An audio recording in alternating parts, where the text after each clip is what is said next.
Welcome back, guys. HUSLA Podcast episode 11.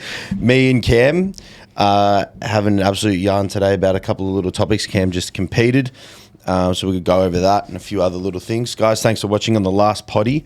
We need to do the giveaway. Oh, we've got the giveaway. We're going to do it straight off the bat. Yeah. All right. So we've done a couple of potties with one giveaway. So each share of the previous couple of potties have gone into this giveaway because this is a big one. It's a big giveaway. So I'm going to let Cam, there's actually a few people here. I'm going to let Cam draw the winner. This giveaway is for 12-week free membership at HUSLA Gym. Not the best gym in the world. Nyat! Is that too loud? Can I thingo Borat? No. All right. I'm going to draw it. 12 weeks, biggest giveaway we've ever done here. Best gym in the world. I'm going to mix it first just so we don't get accused of corruption. I'm looking away. All right, I've got one. All right. Who is it? Tell me it's Connor. Zoe Smith. Zoe! Crazy. Well done, Zoe. Thank you, everyone who entered that podcast and shared, not podcast, the giveaway by sharing the last few podcasts. It helps us out a lot. And we, love to obviously give back to those who help us out to get this podcast out there. So thank you to everyone who went into the draw there. Zoe, congratulations. 12-week free membership at the gym. Thanks for sharing. Yugs, weekend, how was it? Yeah, it was good. Competed at Strength Culture. So it was their first APA comp and my first APA comp as well. So I've moved over from USAPL to APA, which is like the IPF affiliate in Australia. It was a really good comp. First comp back in just under 2 years. So it was nice to brush the cobwebs off. And I think there's, when you haven't competed in a couple of years, haven't peaked in a couple of years, like there's a few sort of things you're maybe a little bit less sure of. A few more unknowns because it's been a while, especially with squats because they've been like substantially heavier, I guess, than in previous preps, but went really well. I think the peaking strategy was pretty spot on. I'm going to play around with a few things for my next peak, but it's a good day. Went 8 from 8. I only took 8 lifts because I tweaked my back in deadlift warm-ups. So, it got basically progressively worse through the warm-ups, and then I hit my opener, and I was like, wow, this is pretty painful. Yeah. So it looked painful. Yeah. It looked like something was not right on that opener. Yeah. So I took a smaller jump to my second than planned. And then I hit my second and I locked it out, and it was probably like an 8 out of 10 pain. And I just made the call to not take a third. Like in my mind, like the goal was to have a good comp, have fun, get more comp experience again. So it's not worth potentially making something that could be a quicker recovery drag out longer just because I've gone for another 5 or 7.5 kilos or whatever. So opted not to take the third deadlift, but it's a good call. Yeah. Like it's not a massive priority comp, this one, Exactly. Like if it was nationals, maybe different story. Push a bit harder, or obviously if someone's going for a record or whatever, then you've got to do what you've got to do. But in the context of, again, what it was, it just wasn't worth it. I think it's good to note as well. There's no reason that Cam moved over from USAPL that was like bad on USAPL's behalf or anything like that. Yeah, I loved USAPL. USAPL was a great federation. They did a really good job over the last few years of being a really good federation whilst Cam was competing there, and we had lifters there. But we just got a lot of lifters that are moving over to APA. As you guys know, APA have the rule where you have to sort of marry that federation, and you can't cross compete and you can't cross coach. Yeah. Whether we agree with it or not, it's there. So Cam's moved over to that. So Cam is our APA coach at HUSLA. So Cam obviously has to compete there as well to obviously not break any rules. So that was, I guess the reason that you moved over there. Yeah. How was the competition? Yeah, it was good. It was the most fun I've probably ever had competing, I reckon. Yep.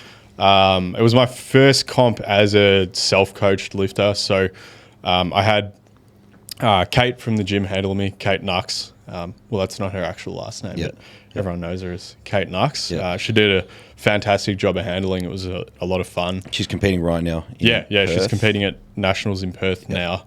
So yeah, it was just a really fun day. The comp was well run, as they always are at Strength Culture. Yeah, cool group of lifters. A lot of younger lifters who are using it to qualify for junior nationals. Yep. Strength Culture always run good comps as well. Yeah, they do. So yeah, it was just a good vibe. Really, really fun day. Obviously, it would have been nicer if I didn't tweak my back, but again, still PR'd the total, so happy with that. Cracked into the 700s, got 705. So yeah, nice. Yeah, it was nice. And let's talk about bench press here, because Cam's had a long-lasting rivalry with me in bench press. Yeah. It's the only thing he's somewhat got me on. So he's holding on to that as long as he can. Anyway, that's quite aggressive on my behalf, but nah. It just some classic. We go far more aggressive behind closed doors. So. We're still even on bench press. No one's benched more than anyone in competition. Yeah. Which is what matters, because if training mattered, I would be ahead of him, because I've doubled that. I mean, training still matters, but yeah, no, I'm just holding on to the in competition. Competition maxes there. So Cam still got me on bench. He benched 170. It was actually a pretty good rep as well. Yeah. My I didn't have any of the sort of neck nerve related irritation, which I was very, very happy about, because I've been dealing with that. That's been holding you back for ages. Yeah. Like it was. Years. Yeah, it was probably 2.5 years of pretty unbearable pain a lot of the time. Like it would affect sleep. Like I'd have just like tingling through my arms and my hands like throughout the day, even when I wasn't training. I'd get like tension headaches and just neck pain. So I'm there at the moment with the numbness. Yeah. So it's honestly really nice to be past that, and I'll touch on it a little bit more later. But I had to sort of take somewhat of a conservative approach with bench volume, just in the blocks leading up to the comp, because my neck was sweet, so I didn't want to increase volume at a point where it would potentially irritate the neck. Play it safe. Yeah, because when it does get irritated, it takes forever to calm down. Yeah. And like my last comp at Team Champs a couple of years ago, the neck was really bad and it affected bench. So I sort of wanted to play it safe. Still very happy with the equal PR, and now it's time to start pushing. You're like actually like one of very few people that that I believe like make really good decisions in their own training. Like most people would just give that a little bit more of a nudge and be like, oh, I used to do this, so I can do this again, and then push it a little hard. But Cam's actually really good at that. I'm not. I need someone there to say, listen here, Jace, like settle down. Like I've got a bit of go in me, and sometimes I want to nudge it a little harder. So Cam's my voice of reason there. But Cam is very what do we want to fucking objective, call the word? They're very, very, very objective with the loads that he should pick. So he didn't bench anywhere. He didn't bench a equal PR or anything in training. Took very good conservative jumps in his training. He benched a 167.5, 2.5 under comp PR. Yep. If that was me, man, I would have been like, we got to hit 172.5 in this block to secure some sort of PR or whatever. And I would have probably like buried myself a little bit. But yeah, that's something that you do really well. So I think that's what makes it pretty, like, it's a good call that you can coach yourself, I think. Yeah, I was going to say, I think... we've learnt that after this prep for sure. Yeah, I think... and again, this isn't even me trying to like sell myself or sell coaching, but I think very few people are actually suited to being self-coached. Like most people, there is just a little bit too much emotional attachment to numbers. And look, you've got to sort of toe the line between having goals and still pushing and trying to chip away to get to those goals, but also remembering like you can't force progress. You can do the right things and facilitate it, but it happens when it happens. And if you try to force things, that's typically where things will go awry, especially as you start getting stronger and stronger. Like there's a little bit less room for error. Let's add like a little rule of thumb here, because some people will be listening to this and be like, oh yeah, I can coach myself. I know a lot of shit. I've read a lot of shit online, or I've coached a lot of people or whatever it is. One, if you've coached yourself for a period of time, you've done a couple of comps and you haven't really gotten noticeably stronger, maybe try get a coach. And two, I forgot what the other one was. If you're failing lifts like every week and stuff like that, you probably need to look at getting a coach. Yeah. But yeah, like if you're, you know, I would say like most coaches out there would have the knowledge, but are they able to be objective enough to be their own coach is probably like a different story. Yeah. So if you are a coach and you are self-coached or something like that, and you're not PRing on competitions, or you're hitting bigger lifts in training and not on competition, maybe that's actually not maybe, that's probably a sign that you might need a second set of eyes there. Yeah. Yeah, anyway, rants and yeah, I guess to clarify as well, like when I say I'm self-coached, like I still have you look over my programs, but I also like still involve a coaching process in my own training and programming. So I'll look over my videos and I'll sort of like see, you know, maybe errors in technique or room for improvement, and program based off that. But every single week I look over all my data, like nutrition, body weight, training, just how things are trending. And basically like what I would do with one of my other clients, like I'll action things and set goals for the week to address those things. So it's not just programming for yourself and sort of setting and forgetting. Like if you're going to be self-coached, like you have to actually do like what a coach would do for yourself. Otherwise, you're not going to get the most out of it. And to be fair as well, like there are times where you were training and you would ask us like, oh, like, what do you think I should do for my next lift? Like, do you reckon I should go up or whatever? Yeah. So there's that element as well. Yeah, completely. But yeah, Dave's a really good voice of reason for that. Dave Bissett, who trains here. Yeah. He likes to give you a bit of a nudge though, doesn't he? Yeah. I think like we've trained together for a long time, like probably 3 years now. So he knows how I lift, and I think he knows me, like we're friends. Like he knows me as a person, but also as a lifter, so he can sort of... What did he say to you the other day? Oh, he says some hilarious stuff. Like, and he says says like, oh, I feel fine or something. You're like, I'm like, why are you training like the day after comp or 2 days after comp? And you're like, oh, I feel fine. And then Dave's like, yeah, it's because you didn't lift enough. I was like, shit. Yeah. And he always says it with such a straight face. It's unreal delivery. Yeah. But anyway, so Deads, you pulled 270, you benched 170. No, 265 was my second. 265 deadlift. The original plan was 270 for the second, but just with how painful 255 was, I thought, like, play it safe. I know I can hit 265, even with the hesitance at lockout because of the pain, but I thought, like, 270 is probably a little bit risky given the amount of pain that I was in. So 265. Yep. And then squats, we haven't spoken about squats. So you squatted one's 270? 270, yeah. 270. Bigger squat than deadlift now. Let's go. Yeah. I mean, technically on paper, I guess. Yeah. Or for this meet, for this meet. Yeah. But there's deadlifts have more gas. But I reckon your squat's going to climb like a lot. You had that. What did you have in your knee? You had I've got irritation. Yeah, I've got like some meniscus irritation, likely a tear. I haven't had a scan on it, but but you managed the whole prep. Just being a little conservative, right? Without it? No, honestly, it's pretty pain free unless I'm in super deep knee flexion. Yeah. So like rewind 9 months though. Oh yeah, when I you were on and off from squats. Yeah. You know, so I think your squat's going to start popping off because I think you've obviously found what works in terms of like not irritating the knee. Well, that was actually I went to a kickboxing class and I checked a kick.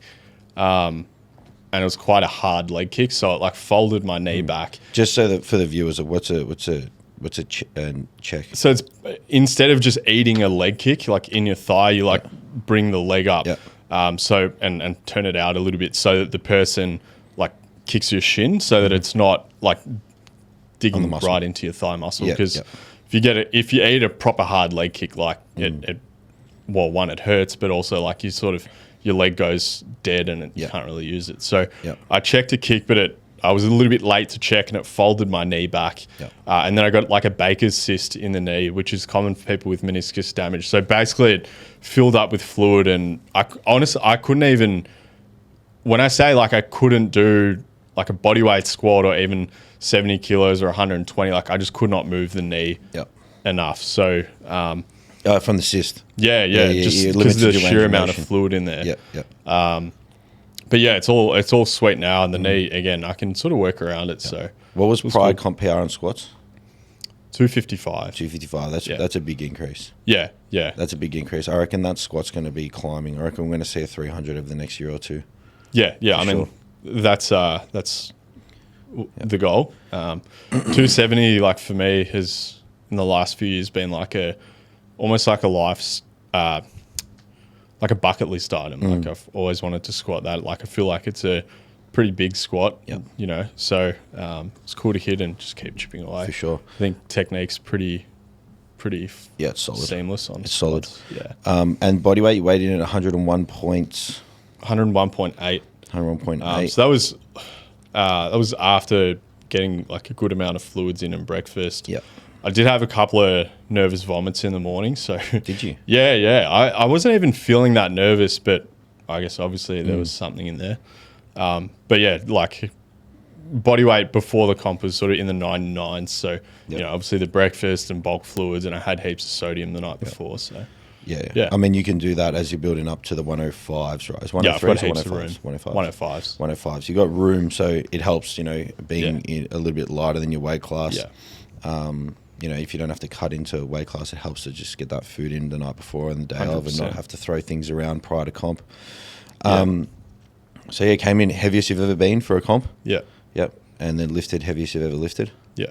Yep. You happy?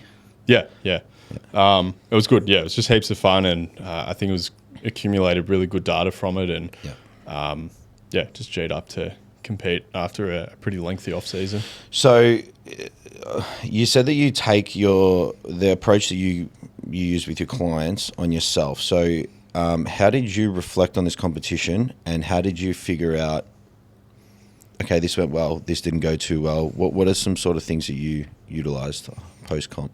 Yeah, so obviously looked at numbers hit in comp relative to numbers in training. You know, if numbers in training are significantly higher than numbers in comp, then it's probably an indication that maybe you peaked too hard and you weren't recovered enough for comp days. So again, like PR on squats, equal PR on bench, but more than training. And look, deadlifts a little bit under, but I guess the circumstances. They were the comp block though. They were above prior comp blocks, right? Load wise, roughly the same. Deadlifts definitely aware there's the most room for improvement, and I'm putting a few things in place in the off season to facilitate that, and I'm gonna like prioritize them more relative to squats. I'm not saying that this is where you are, but just in general, as a lifter gets stronger, compared to a lifter who's, you know, in the early stages of powerlifting, it's quite difficult to really PR on all three lifts massively. You sort of have to put your focus towards, you know, one or two of the lifts to really push them as you get stronger. Like you're probably not there yet, but as, you know, absolute load goes up, it's quite difficult to really push all three lifts at once and make good strength gains across the board, you know, in say a 6-month period between competitions. So I know you mentioned, I believe on one of your stories, that you had a focus on the next two lifts that you want to focus on them mainly. Was it bench and... Yeah, bench and the deadlift. Bench and deadlift. Yeah.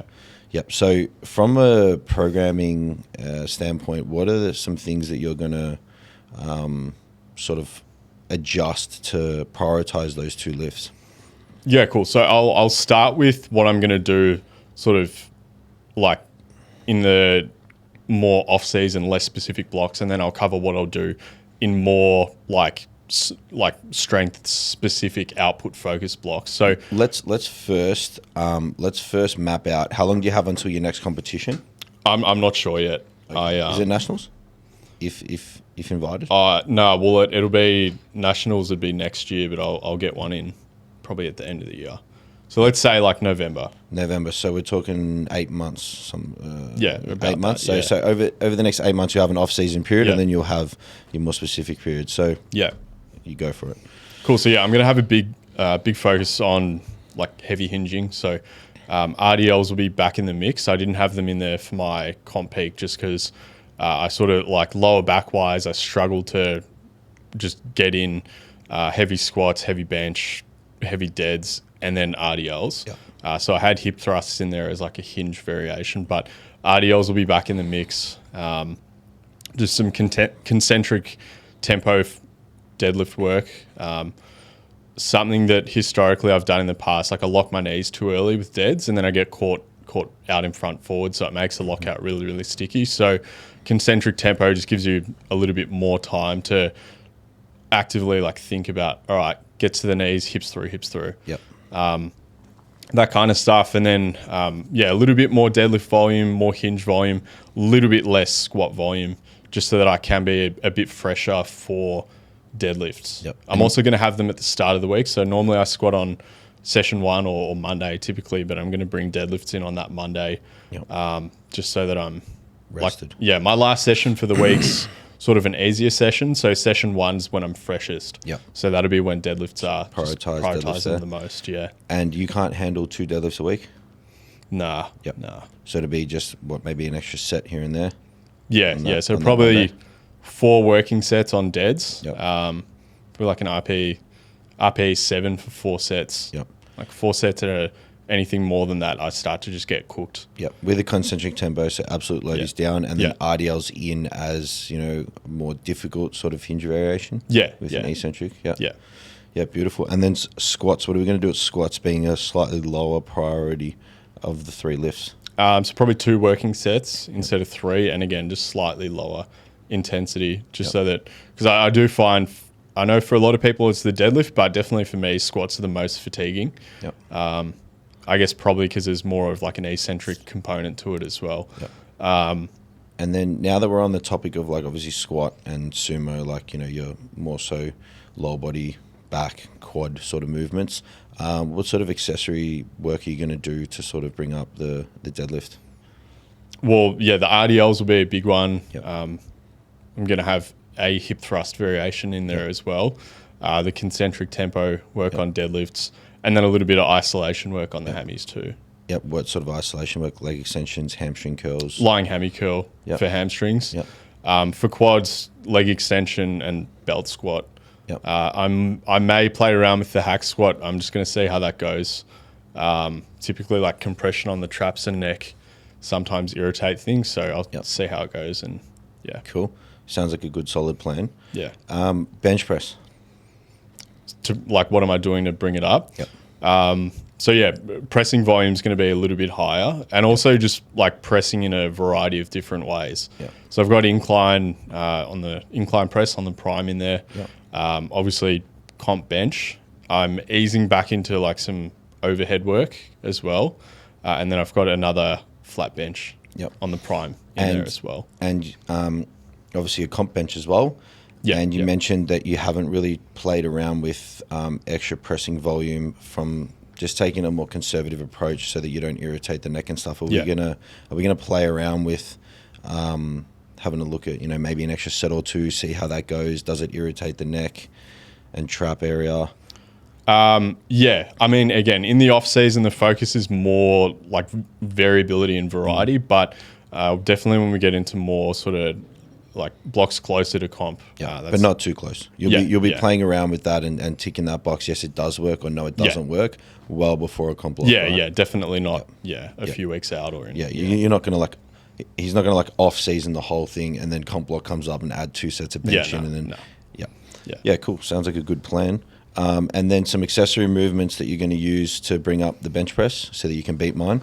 Well, just the pressing varieties, tricep work, obviously. That's pretty much it. Like my flies. No.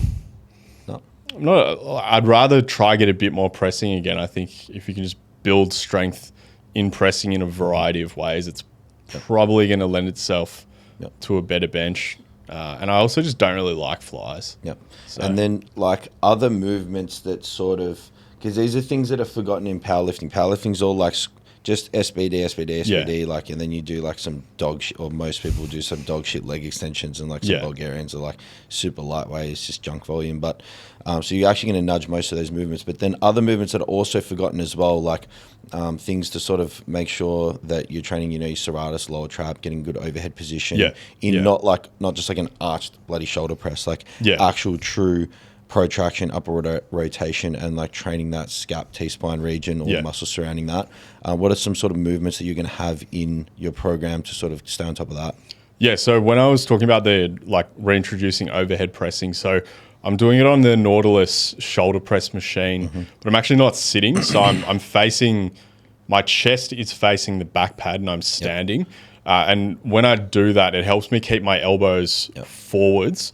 I can keep ribs down. I can get a nice reach at the top there. So, and it's not a full overhead position as well. No. So it's kind of pressing like on a bit of a diagonal. Yep. So you're pressing away from your body just slightly. I actually do that one as well. Yeah. For like, you know, just a bit of like an easier than just an upside down kettlebell when I'm overhead press or something.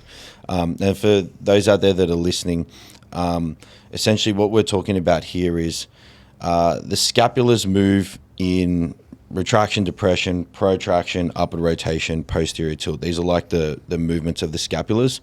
And the scaps are supposed to do these movements to deliver your arm in certain directions, whether that's overhead or whatever it is, right? In bench press, in squats, we're pretty much retracted and depressed. We don't get protraction, upward rotation, posterior tilt of the scapula. And these are the sorts of ranges that the shoulder really needs to be strong in, to sort of stay away from like any sort of pain that arises. So training, you know, the reach in the horizontal plane, the reach in the overhead position, and all that sort of stuff is going to be great for getting the shoulder blades to actually protract, upwardly rotate, posterior tilt, in that order. And training them like with intensity as well, and training like everything else. Yeah, like pushing it. I think the Muscle's problem, a muscle. Yeah, like a lot of people will sort of half-ass like a couple of drills with pretty minimal weight, like so far away from failure. Yep. And it's like that's just not enough of a stimulus to actually get stronger in those movements and get what you need, especially when you're loading, you know, squats and bench heavy. Like it's And just something else to add to that as well. Like if you are new to doing those movements, you will need to take like lighter. Like you would approach with anything. But like because you probably start by just learning how to protract, learning how to upwardly rotate when you move your arms. So starting light, but Cam knows how to do it. So Cam knows how to protract and upwardly rotate his shoulder blades, you know, through ranges, so he can actually load them up. The other thing is, you know, generally when we talk about bench press and even squats and stuff, like shoulders can get quite sore.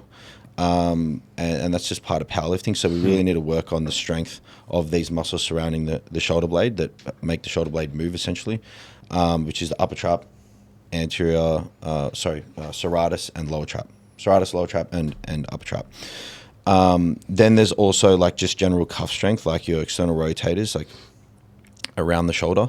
Some, you know, the most basic one that most of the entire world knows is like standing up dumbbell external rotations, throw them in the bin, lie down on your side, that sort of vibe.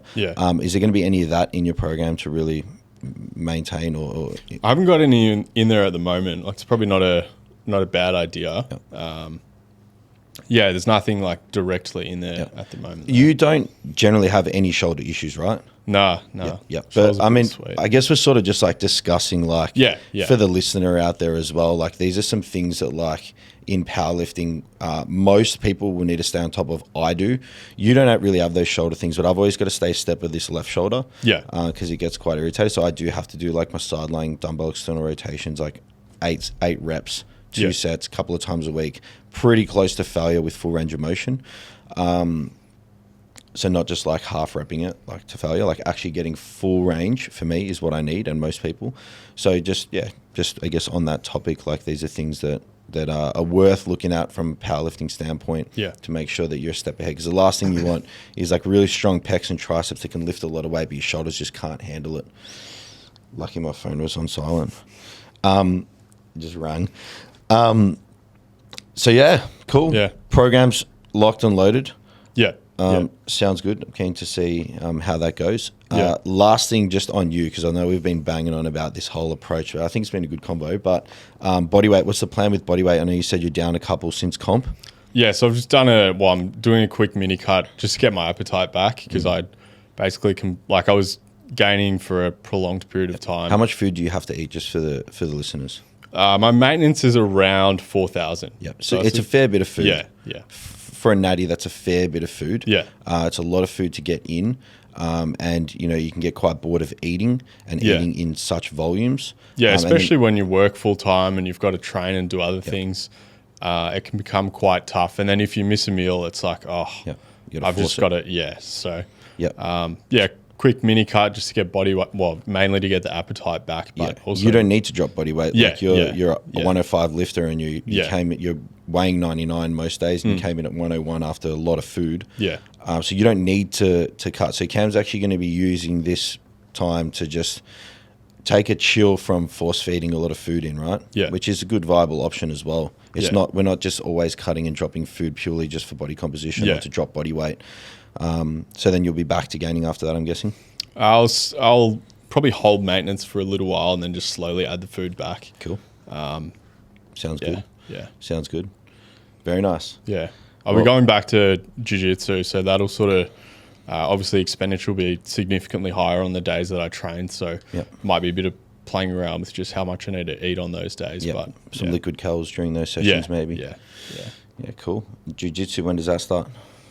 I'm getting my quads tattooed, and then once that heals, I'll go back. I want to give my body a little bit of a chance to properly just recover and decompress as well, just so that I'm not sort of coming off a comp and then just throwing another stress at it while I'm also in a mini cut. Yep. Yeah. Very nice. Well, my weekend wasn't as eventful as yours. I went and watched Cam compete on Saturday, and then just chilled at home and did some things in the garage. I have a fishing hobby myself. So I was putting together this trolley that you can put all your fishing gear in and then walk along the beach, which we put to the test yesterday. Myself, Lockie, a few people from the gym as well, a couple of our friends. Called gummies. It's funny. Just before, it's funny that I don't even know if I've said this on the podcast before, but it's funny. People oh, who are you doing this with? Who are you going to do all these things with? So I'm oh, just some people from the gym. It's just so not normal. Yeah. To just go hang out with people from the gym. Yeah, I think we sort of forget. Here it's normal. Yeah. But if you just a gym goer at a normal commercial gym or whatever, it's people that hear us say that we're going out fishing or to an event with people from the gym, even early days, my parents oh, where you going? Who are you going? I'm to that thing with, and I'm oh yeah, it's this person. Who's that? I'm oh, it's just someone from the gym. They're someone from the gym. My parents caught on pretty quick because I've been into the gym for years, but I mean, if you're new to this gym and then you make friends at this gym and you're telling your parents you're going to some event with Steven or someone, for example, who's Steven? I've never met him before. If they're WOG parents, my parents will be who is he? Is he a good kid? This and that. And it's yeah, someone from the gym. They'll be what the hell? Yeah, it's definitely a foreign concept for a lot of people. Yeah. So I went fishing with some people from the gym. Some of them, I've been friends with prior to the gym as well. But myself and Lockie went yesterday, put in some gummy sharks. We had the big rod out. I don't know if anyone cares about this, but we'll find out. Drop a comment if you care about my fishing stories. Put a photo on the screen. Put a photo on the screen. I got the big shark rod out. Shout out to Alec and Justin for introducing us to shark fishing a few months ago. And those out there who are scared for the sharks, it's all right. If we catch a shark that we don't want to eat, we will put it back, which we've done before. The one and only shark I've ever caught that's got teeth, we put it back. But the goal is to catch sharks that we can eat. And if that is a little scary to you, I'll ask you if you eat fish. And if you eat fish, that's all good. Someone else is doing the killing for you. But I think it's super respectful. Is this on topic? Or I think it's super respectful. I mean, there's a lot of disconnect. Yeah, typically. I think it's super respectful to kill your own catch. Although it hurts, and every single one of them, it hurts. You do it, but at the end of the day, if you're eating meat or any sort of meat that was living before, I think it's the most humane way to and most respectful way to eat the meat that you catch. So ideally we want to catch things that we can eat, and the ones that we don't, that, you know, you can't choose what you catch. Like it bites on a piece of fish on the end of your line, and you catch what you catch, and you put back what you what is either too small or you don't want to eat. So that's what we do. We never go out fishing, catch fish, and just kill them and leave them on the beach, or kill them for no reason and not eat them. We always eat them. Well, we use every single part of them that we can, except for like their guts. You know, like sometimes the fish, they've got meat in their face and stuff, so we use all that. But anyway, so the shark rod didn't scream yesterday, which is shattering. There was a couple of times it was bending over, but yeah, we didn't get anything on the big shark rod. But we've got a few gummies, so we're sorted for flake. Those of you guys that don't know, gummy sharks have got no teeth. They're about this big, or they can get bigger as well. And that's flake. That's what you eat when you go and eat fish and chips. You're eating flake. Yeah, it's a good fish. Very good tasting fish. So we've got a few of them that we're going to cook up on Sunday. I'm going full Aussie for my yeah, you got a station combo. wagon as well. Going Sunday, got the Commodore station wagon for fishing, because I need a wagon because I drive a little Audi. It's like too small to fish with. And then built the little rig that we wheeled yesterday. It was about 1 kilometre on the sand. So it's called a wagon. I got it from Bunnings, and then I added all these fishing rod holders and stuff to it. So we walked that. It was actually pretty good. It was actually pretty solid. Lockie's nodding in the back. It helped a lot because we took, you know, a drone to film, a drone to fly our bait out, and then like chairs, esky with ice in it, some food, bunch of fishing rods, heaps of stuff, you know, tackle box and stuff. So carrying them 1 kilometre along the beach and then down the stairs from the car is big. So, but anyway, that's my one hobby as someone who's a lifter, who is, you know, runs businesses and stuff as well. Like, it's kind of like the only time I can essentially switch off. So I do love it. I don't check my phone when I'm out. Like, it's good. I very rarely, like, I pretty much just, you know, respond to Anthea. And that's pretty much it. Like, the rest of the world is absolutely dead to me. And last night, like, I don't know, like, how you felt about it, Lockie, but there was a point where we turned all the lights off. We could see all the stars, and I'm not a person for like views or anything like that, but it was literally, I remember mentioning to Lockie, it's a full disconnect from the world. Like, you're on a beach an hour away from where you live. It's pitch black, the stars, you can see, like, you can just hear the ocean, and we're just chilling there, and we're just having a chat, like, whether you fish or not. Like, we had a few people come yesterday, they didn't even fish, they just came to just hang out. It was just nice. Yeah. You know, so for me, that's just, is it R&R, rest and relaxation? Is that what you call it? It's not really rest at all. Yeah, I mean, it's just a hobby. It's not really rest. It's a switch off mentally, but it's hard work. Like, I don't really do cardio, but when we go and we fish and stuff, like, it is hard work carrying everything. You know, you're spending like at least an hour, like half an hour there and back of just like carrying a bunch of shit, walking out to the ocean. Like, you know, you get warm, your jumper's coming on and off and on and off and on and off. But that's sort of like my my nature sort of We've got the fishing itch at the moment. We have the fishing itch at the moment. It's been on and off for me for probably 10 years, the fishing itch. And like, it was off for the last few years because we're just doing so much at work. But now we're getting to a point where we can sort of, you know, take a little bit of time, you know, at a normal finish work time, and like get out there. So it was good. And it's shark season now as well. We're heading out for barrel tuners next week on a charter. Big tuners. So that'll be good fun. But again, like, drop a comment if you don't care, because I won't talk about fishing anymore. But well, I think it's a good segue. We were going to talk about it later in the podcast, but I think that's a perfect segue. Like, we were going to talk about burnout, and I mean, you see it in everything, but you see it a lot in powerlifting, where you know, some people will compete for a little while, and they just, especially with juniors, like they get a fair bit of success, do quite well, but then they again completely burn out, and then they're just out of it. And I think one of the best things that you can do to prevent that is have other hobbies and other interests that you can put your time into and your mind into to sort of take you away from just a somewhat monotonous environment. And yeah, I think like fishing for you, like, again, going back to jiu-jitsu for me, it gives you something else to think about and put a bit more energy into and take you away from the normal environment. And I do think ultimately it helps you stick to like the other thing for longer, because there's just that little bit of variety. There's definitely times to live and breathe the sport. Like the last 6 weeks, like, you were saying no to, probably even 8 weeks, you were saying no to like anything that I was like do you want to come fishing or do you want to do this? Yeah. You're like, nah, man, I'm competing. I don't want to do anything. Like, there's definitely times to live and breathe the sport.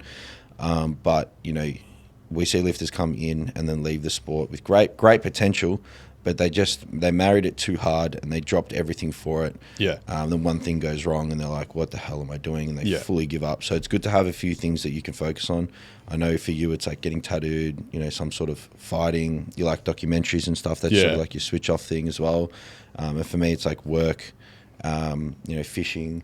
If we can get out, like go-karting, I like, you know, cars and stuff like that. But they're sort of like my things that I like to do outside of just trying to be strong and big and like look good in the mirror, which is like a goal that pretty much everyone has, which can be quite it's pretty open-ended, painful sometimes. You know, like you hate the way that you look for. You're like, oh, I don't look good. I'm going to train. You know, that can burn the candle. And then, like, you know, I'm not strong enough, and that can burn the candle too. So, you know, that's obviously like a double-edged sword. It's really good for getting you in the gym and training hard, but it sometimes takes enjoyment away. So it's good to have other things out there, you know, that you can focus on and sort of take your mind away from the big goals. Yeah, and I think those other focuses then allow you to sort of go a little bit more narrow in scope when required. Because you have had other times in the year where you can think about other things and put a bit more focus on other things, then when it's time to compete or whatever it is, you can sort of go all in for the required amount of time. Yeah.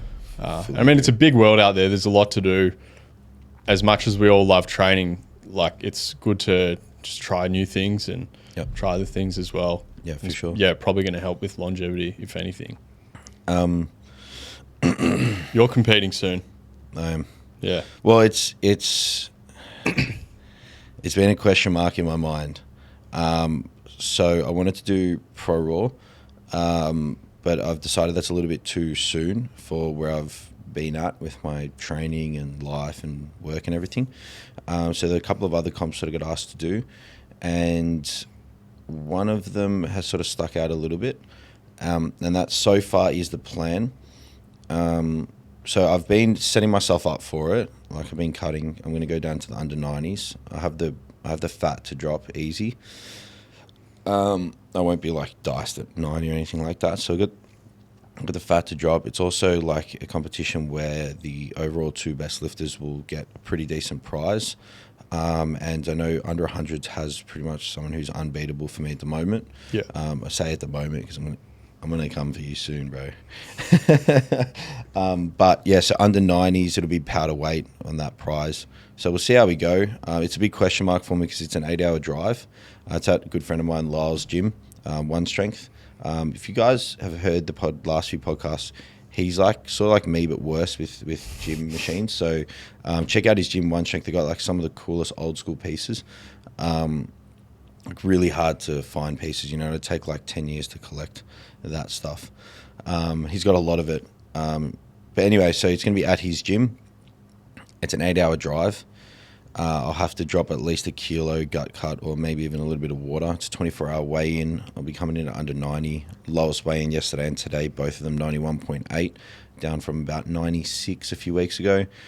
But we're going to start a comp block. Cam's going to put something together for me starting on Monday. And this week's been a little bit of a deload because I've been a bit sizzled. So next week will be also a bit of an intro week, which will be a deload as well. And then I should be feeling good for it. So yeah, that's the plan. The question mark, I've been asking myself, why can't I be bothered? I think it's the drive. And it's also the fear of like, I want to put up some good numbers. And I know that this is like, you know, don't take this page out of my book. If you're a powerlifter out there, like I want to go there to win. I want to go there to win at least this prize.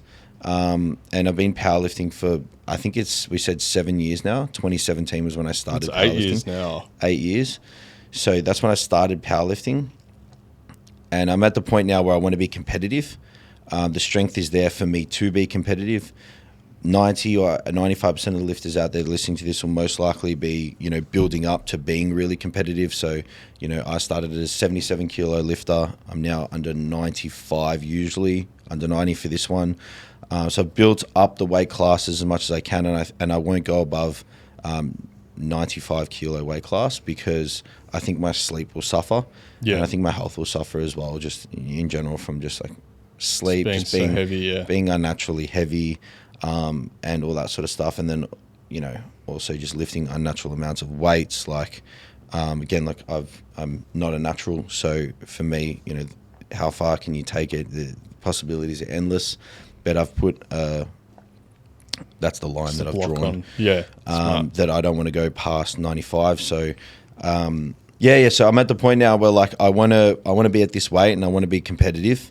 I think the strength is there, and I think the nerves are also there too. That's probably also, if I can be completely honest, why I'm a little bit like a CBF with it a little bit, because I'm nervous, one, and two, the drive, and then the weight cut, and then just like we'll see how we go. Like I want to see how definitely the first 3 weeks of this comp block goes, where my strength's at there. Because my mind's not there. The training's good, but my mind's not there yet. So if my mind's not there and the strength's not there, I'm better off delaying, maybe doing like an APL Nationals later in the year or something like that. But that's sort of why I'm umming and ahhing. Yeah. I know Cam's pushing me to do it. He's like, let's get out there and do it. And he's right. Like, we should get out there and just have a go. But yeah, we'll see how we go. That's the plan. We're pushing towards it. Like all the training and stuff is pushing towards it. Bodyweight's pushing towards it.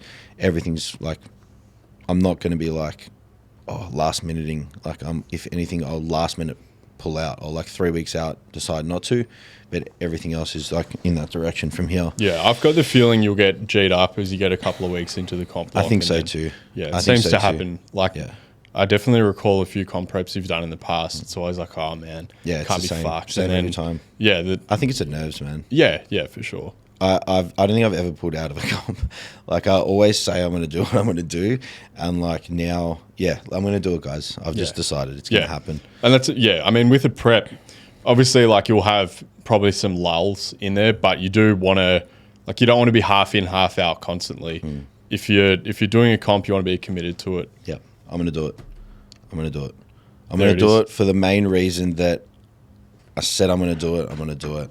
I'm a big believer that if you say you're going to do something, you have to do it. Well, you put it out there now. So. Yeah, it's out there. That's it. It was already out there in my mind. It was already like, Anyway, it's happening. So we're competing in 6 weeks or something like that, 6.5 weeks. Nuts. New South Wales. In Orange. Yep. Lyle's Gym, One Strength. Check it out. It's actually got 3 gyms or 2 gyms. Anyway, we're going to jump into a quick game. It's called, it's not called. It's if you want to be a good powerlifter or a great powerlifter, don't. So kind of similar to the one we played a few episodes ago of Runaway or whatever it was. Yeah. Before we do that, my girlfriend Nikki has been relentlessly hounding me for a shout out on the podcast. So shout out Nikki. Hopefully I'm in less trouble after this. So we'll get into if you want to be a great powerlifter, don't. So if you want to be a great powerlifter, don't. Cut into competition if you're not going to be competitive. Coach hop every time something doesn't go to plan. Okay, we need to talk about why we say these things, I reckon. Cool.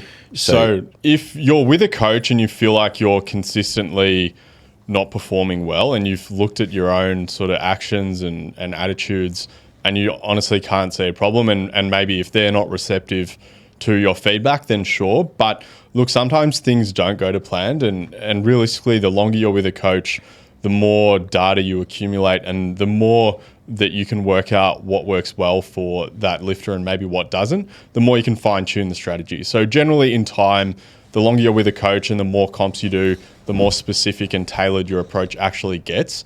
But if you just switch coaches every single time something might not go to plan, there's not the opportunity for them to gather that data and actually change things and tweak things. And then it probably comes down to like maybe it's not all the different coaches. Like maybe you as the lifter could have things that you might need to work on to either be more coachable or just, progress more. Yep. Yeah, like you said, the longer you stay with the coach, the more data they're going to build. your peaks get better. Yeah. And you change as a lifter over time as well. And the coach is there to sort of see that and understand that. Yeah. And make adjustments from that. And so having a coach that's been there with you for years is probably one of like the best tools I reckon you can have in the tool shed to, like, you know, if you go to a new coach and they just give you like 4 sets of this and you're like, man, like I know I progress on 2 sets, like, or whatever it is. For me, it would be that. It'd be hard to sort of give that new coach just all of that experience with you as a lifter. So it's good to have someone there for periods of time.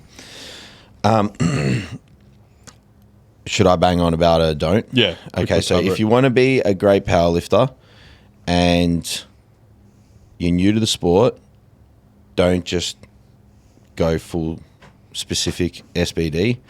Have a good range of bodybuilding exercise in there as well so that you can build some muscle.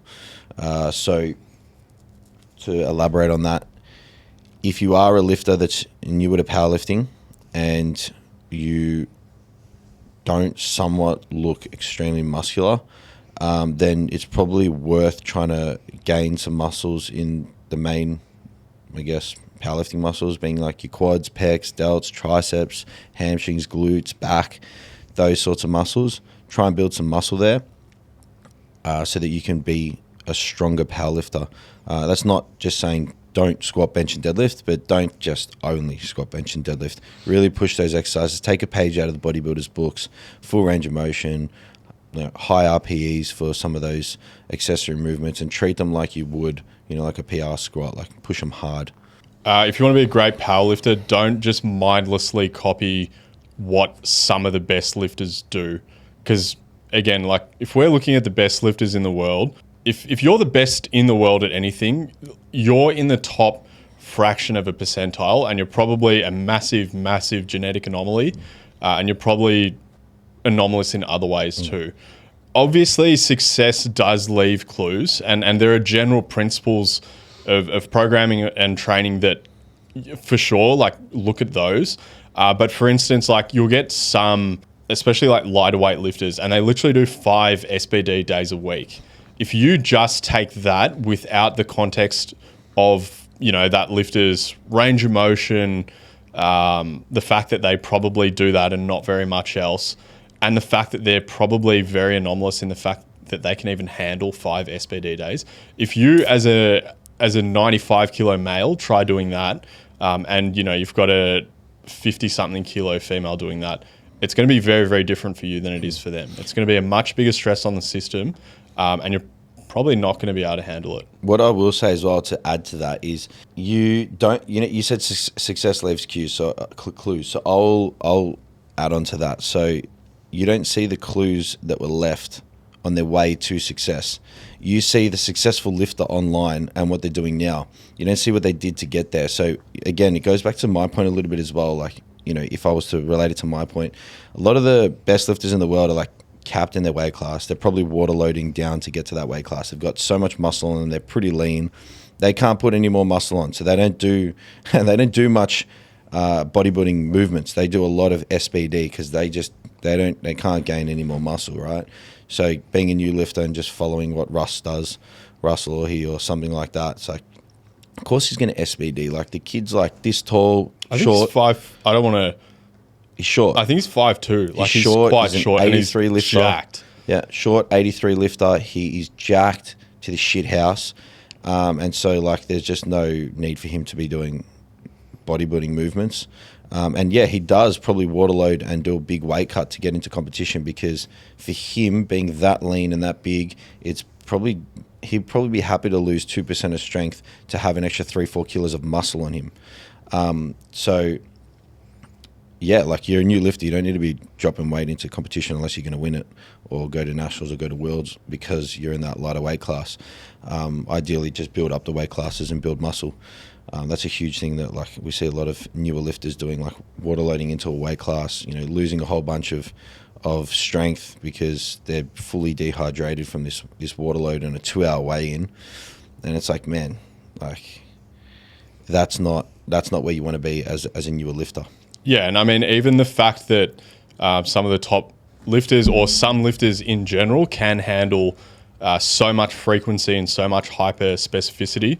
Like they're anomalous in that sense anyway. Well, they've probably been doing it for 10 years. Yeah, and also like some lifters do that, but there are a lot that are at the top level as well that don't do those things, and they sort of have a more like frequency is still up there, but it's not. They're not doing 5 SBD days a week. So yeah, I guess like don't get just drawn to the new shiny object every time you see something slightly different. Yeah, and again, like having a coach in this sort of scenario would be something that would help you to make sure you're not doing any of that stuff that we believe is a don't do. Is it my turn? I don't know. This hasn't been very rapid fire. I know it's not rapid because you gotta you can't you can't just say okay, we could say outrageous shit and it could maybe get a lot of views and shit, but we need to double down on it and explain why. Yeah, we're not gonna sell out to just algorithm, but we wanna sort of anyway. This is good. I think this is good. I think don't not focus on your nutrition if you want to be a good powerlifter. What we put in our body is fuel, whether it's for building strength or muscle, whatever it is. Getting the right fuels in and being consistent with it is huge. It's not just for bodybuilders, and gone are the days where you eat everything under the sun to be a good, strong powerlifter and just be quite large and unhealthy. Focus on your nutrition, do dedicated cuts and gains when required. If you want to be a good powerlifter, focus on your nutrition for sure. So if you want to be a good powerlifter, don't lose sight of long-term trends. I think it's pretty common that people might have an average session, an average week, or even an average block. It happens there are so many variables in life that influence training, like sleep, stress, all that sort of stuff. Don't lose the ability to zoom out and look at the bigger picture. Don't think that everything's gone to shit because you have a couple of off sessions or whatever. Zoom out, look at the loads that you were lifting when you started training a year ago, 6 months ago. Obviously there's going to be some fluctuations and ebbs and flows, but don't treat one point in the data as an overall trend. Yeah. And just to add to that as well, because that's what I like to do, is I have a few lifters, and I see other lifters that I don't even coach as well. They'll be really down about their training because they're not getting stronger or whatever the hell it is. And then you're hang on a second. Literally 6 months ago, you were lifting 20 kilos on your total, less. Exactly. You're doing 20 kilos more, and you're just looking at this one block that you've been cutting in. Yeah. And then you've had 2 weddings and a birthday in that jeopardize your sleep and focus, and you missed a few sessions, and it's well, do you deserve to be stronger in this current block after having less consistency? Probably not. But look at the last 6 months. You're trending upwards, and the plan hasn't changed. The plan's the same. So if you just keep doing the plan, you're going to keep progressing, right? So again, like you said, zoom out, look at the bigger picture, look at where you were 12 months ago, and then decide, hey, is this working or not?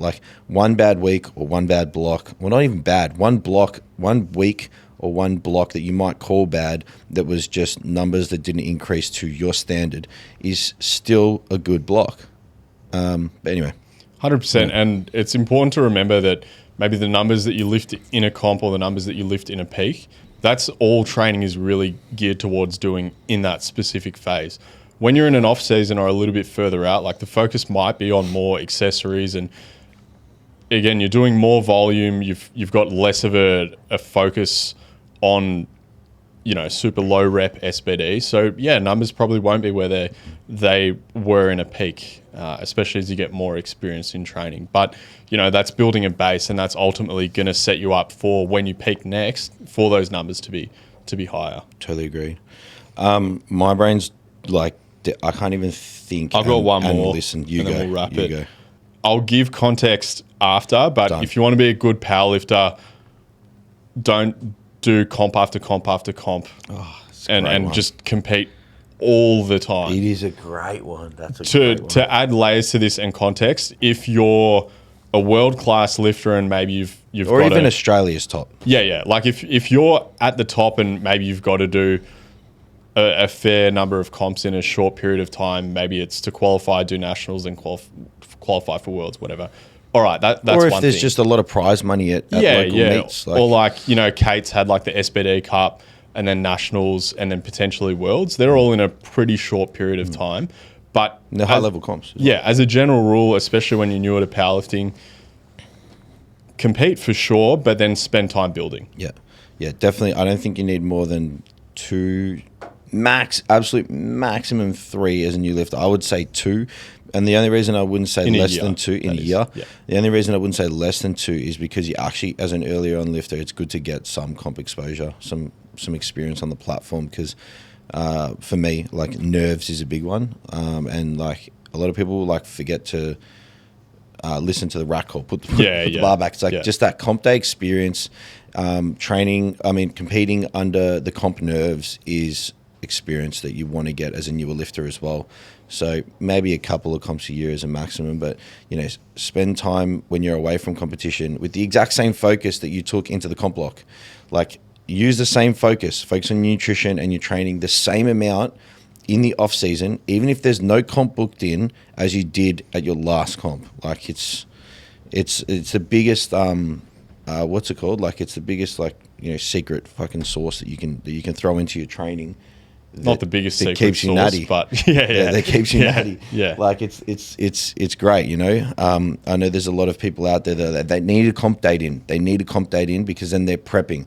It's like every day you're prepping. If you're a powerlifter or a bodybuilder or whatever it is, and your goal is to get bigger and eventually do a comp, you are in prep. You are preparing to get bigger to then prep for the comp. Like, the whole thing is prep. Like, everyone's asking me, are you prepping? I'm like, I'm always prepping. Yeah. Like, whether I do 1 comp a year, 0 comps a year, 2 comps a year, I am prepping every single session to be stronger for the next competition. Whether the date is there or not, that's the secret sauce. If you can take that approach into every single session and treat every single session like you would the most important sessions before your competition, you will become a great lifter. I've got one more. This is like not very controversial. You keep going, bro. You keep going. Don't neglect comp standards in training. You're gonna, again, if you're typically gonna compete the way you train, and you're going to revert to how you lift in training on comp day, especially when you're nervous, especially if it's a grinder rep or whatever. So it's heavy as well. Yeah. So if in training your squats are always high, you're not pausing your bench, you're hitching deadlifts or not locking them out. You don't hold your deads. Yeah, like that really needs the bar. That really needs to be addressed, because I think with a lot of people that's the biggest low hanger in terms of why they might not have a comp day that they expect. And I'm, not to sound cocky, but I don't think that's the case with my lifters, because I'm always really onto them when they're training, even ages away from a comp. Like, hey, let's make sure these are honest pauses.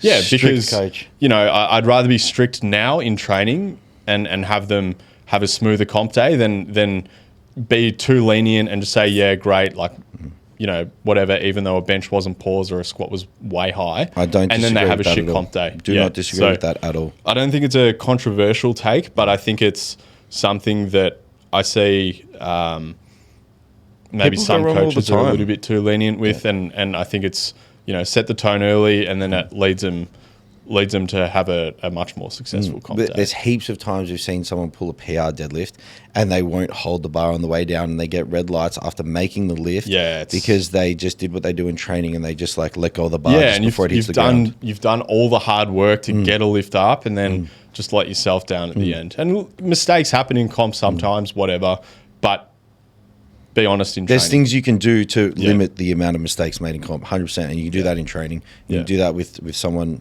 if your coach is telling you to do it, you do it. Yeah. Hectic. Shall we wrap that? We've got a giveaway. We've done it. No. We got to do another one for people to then give them something away in the next one. True. Which summons you again. Oh, does it? It does. So we did one of these last time, but our goal is to try and do as many giveaways as we can with these podcasts. So Cam did a giveaway recently, which Frankie won, and that was a free individualized program valued at $210. And that also includes a sit down Zoom call, discuss goals, figure things out from there, and then work out an individualized training plan for you. So there's a lot of value there. If you're a lifter that doesn't have a coach or can't afford coaching or has always wanted to see what it's like to have a coach look at your goals. Probably not coach you because there's no coaching involved. It's just a program, individualized. We'll still have a phone call beforehand and Yeah. we'll touch base throughout. Yeah, and most likely after as well. Yeah. If you've never had that and you want to know somewhat what it's like, this is like the most entry level you can get, and it's $0 for just sharing this podcast, sending a screenshot to @hustler_media on Instagram. Cam will write you a program. We'll draw the winners in the next podcast, whether that's the girls doing the next podcast or the three, you, me, and so on. So guys, if you can help us out by sharing the podcast, then you will be in the running to possibly win a free individualized program from our head resident powerlifting coach here, Cam Brown, Eugen. That's what I call him as a nickname. And yeah, so thank you guys. Thanks for listening. Let us know what you think in the comments as well. This is a little bit more in depth into the powerlifting sort of stuff and the nitty gritties and all that sort of stuff. So let us know what you think. Give it a share for us. And we'll catch you guys next time. Thanks for listening. See ya.